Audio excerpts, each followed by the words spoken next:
Bienvenidos, estamos en Dimensión. Nuestro tema de hoy es el fenómeno migratorio. Hay otro drama que es muy serio y es cuando los padres migran, padre y madre, y dejan hijos solos en Guatemala.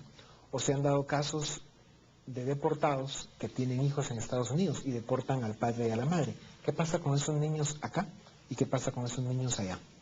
Los abuelos son se convierten en hijos de abuelos aquí, cuando se quedan, son los abuelos los que crían. Las viudas blancas también le llaman. Las viudas blancas abuelas, también, ¿no? cuando se quedan solas. Pero definitivamente yo creo que el tema es, en el riesgo de la migración se observan riesgos familiares y sociales. Hemos visto pues la falta de desarrollo escolar de la niñez, tanto los niños como se quedan como los niños que se van, porque allá el no tener un padre que hable inglés y que domine el ámbito cultural estadounidense dificulta apoyar en tareas y en la evolución de los niños. Y aquí vemos niños también con bajo rendimiento escolar, definitivamente por la desintegración familiar, y porque también ¿Pero qué pasa con los niños que se quedan en Estados Unidos solos sin los padres? Los que están en Estados Unidos sufren muchísimo, pero hay toda una red de apoyo. En Chicago, esta mujer, pues, que la exportaron a ella y quedó el niño, todas las universidades jesuitas, del Servicio Jesuita de Migraciones, tienen una red fuertísima de apoyo. La iglesia, además, y las organizaciones de la sociedad civil están fuertísimamente haciendo que no haya esa desintegración familiar. Afrontan un proceso legal. O sea, si estamos hablando del niño que se queda solo y que el Estado, dependiendo si es ciudadano americano, totalmente toman la potestad de ese niño el Estado americano. Empieza una evaluación de un estudio socioeconómico. Si los padres están deportados en Guatemala, envían a través de la Embajada de Estados Unidos a hacer un estudio socioeconómico aquí en el país. Y muchos de estos estudios se basan más en el recurso económico. Y muchos niños han sido dados en adopción en Estados Unidos porque según los estudios económicos de Estados Unidos reflejan que el niño no podría tener un nivel de vida adecuado en este país. Y si pudieran, los mandan también con sus padres acá. Si el estudio socioeconómico lo determina, sí lo hace. Sí, pero también, perdón que interrumpa, pero también hay un elemento ahí que a mí me parece muy injusto. Realmente se le quita la patria potestad a los padres, definido por otras autoridades.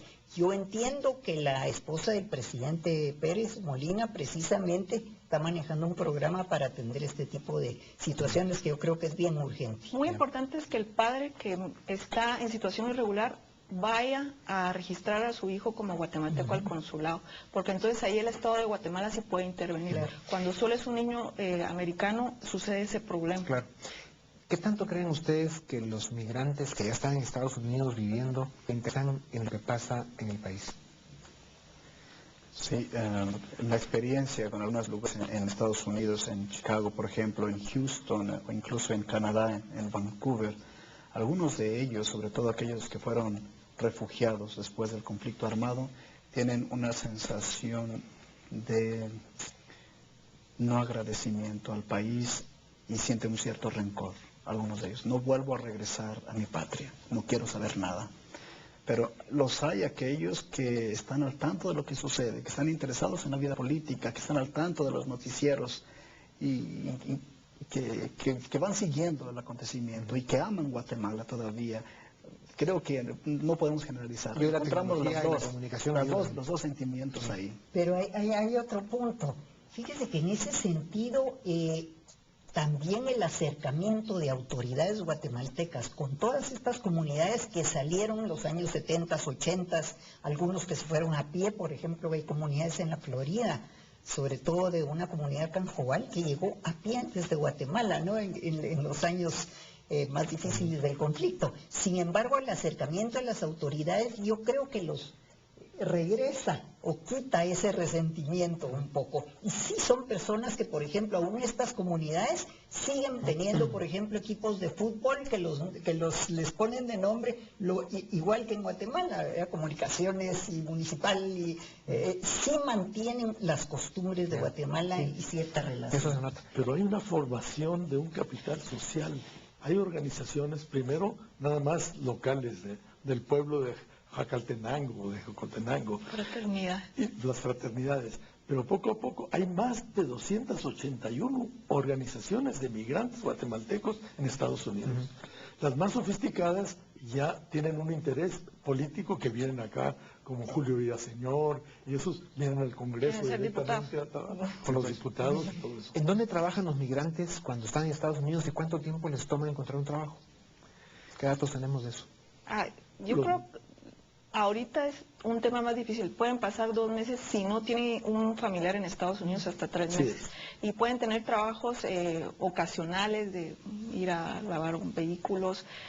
Yo creo que en esta situación actual sí está un poco más difícil el solo llegar y encontrar trabajo, como pasó antes de la crisis en Estados Unidos, donde se tenían hasta 3 trabajos.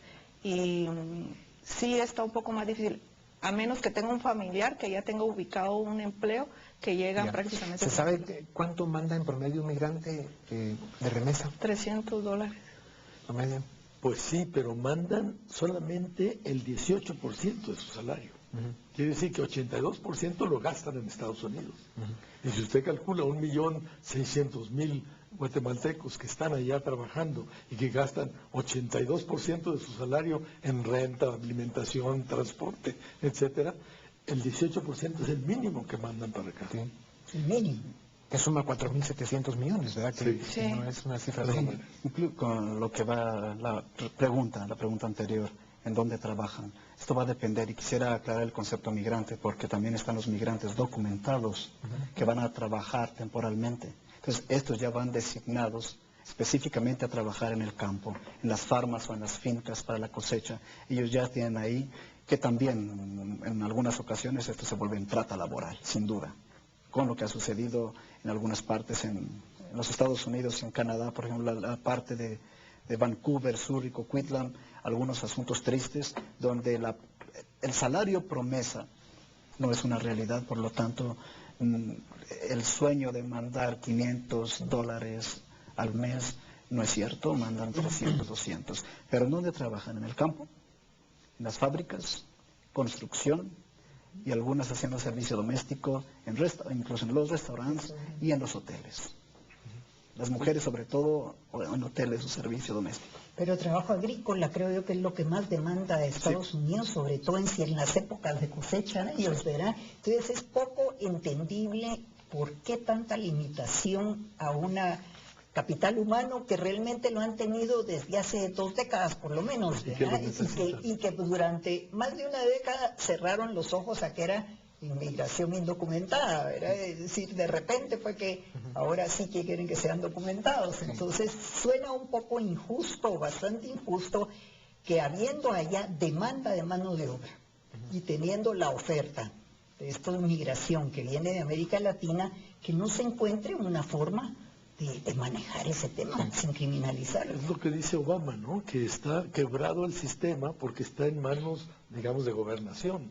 Si estuviera en manos del DOA, el Department of Labor, donde dice aquí hay esta oferta y aquí hay esta demanda, y junta los dos, sería una managing migration, dice. En lugar de estar reprimiendo constantemente a la migración, se maneja. Históricamente son los sindicatos. En los años 70 se vio que hubo huelgas de los sindicatos en Estados Unidos y fue una apertura migratoria. Y de esta cuenta, por ejemplo, en la reforma migratoria, donde el Comité Judicial tuvo una audiencia, los principales en la audiencia fueron los sindicatos, los principales opositores a que los trabajadores temporales se regularicen. Sí, así es. Esta compleja ecuación o el fenómeno de la migración, ese rompecabezas, ¿qué pasaría con Guatemala si deja de recibir las remesas que mandan a Estados Unidos? Lo que recibimos de remesas, de alguna forma, compensa, diría alguien, el costo humano, todos los dramas que se viven y el tipo de vida que tienen en Estados Unidos los migrantes ilegales.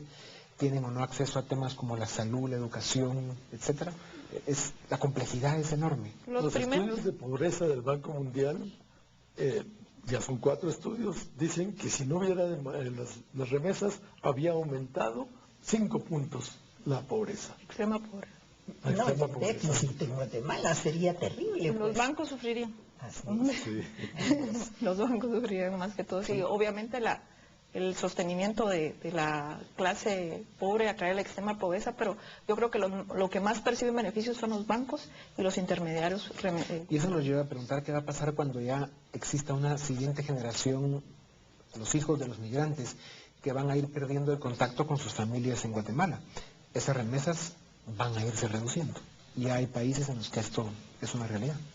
Se reducen porque casi se llevan toda la familia. Llega un momento en que O porque pierden prácticamente contacto. solo los tíos lejanos los que quedan acá. Pero aquí vamos Y aumentando las remesas. Vamos a aumentar del año pasado, casi vamos a... con Sí, 5 las remesas están aumentando a pesar de que aumentan las las deportaciones. Sí. Claro, se siguen, digamos, el número de migrantes sigue aumentando en Estados Unidos, aunque regresen más de los que se están yendo. Pasan La 200 matemática en la siempre sería frontera eso. aproximadamente diarios. Se deportan prácticamente el 60% del que pasa, digamos que unos 40 a 60 diarios, y, o sea que logran logran quedar. pasar 150. Claro. Por eso están aumentando. Sí, en el imaginario de la persona migrante indocumentada es, estoy trabajando, pero no voy a gastar para quedarme aquí. Por lo tanto, no voy a construir, no voy a tomar cursos, voy a mandar todo eso para México donde estoy haciendo mi casa. Con una posible reforma migratoria, aquí cambiarán las cosas. Quien vaya a quedar registrado y aceptado ya para aplicar a la residencia, decir, ahora sí, no envío, voy a empezar a gastar y para establecerme y construir mi casa acá. Esto va a bajar. Si ahorita hay desnutrición, y hay muchos casos, con la falta de remesas, esto se va a triplicar o cuatriplicar. Claro. El hambre, la pobreza y con todo eso después, la violencia por el deseo de robar al otro que tiene lo que no tengo. Sí. Doctor Ugalde mencionaba que el migrante tiene mucha conciencia de mandar parte de la remesa para educación. Y eso nos lleva a preguntar qué nivel de educación llegan a tener los hijos de los migrantes viviendo en Estados Unidos. Los hijos de los migrantes sí constantemente tienen desde daycare centers, desde empiezan a aprender con una mujer que los atiende a 5 días en su casa, y constantemente tienen educación porque es una manera de poder trabajar la madre y el padre para poder tener los hijos. Entonces, sí tienen el máximo nivel de educación que no lo tendrían aquí todos los niños que nacen en Estados Unidos. Sí. Vamos a un corte y volvemos para seguir con Dimensión y el fenómeno migratorio.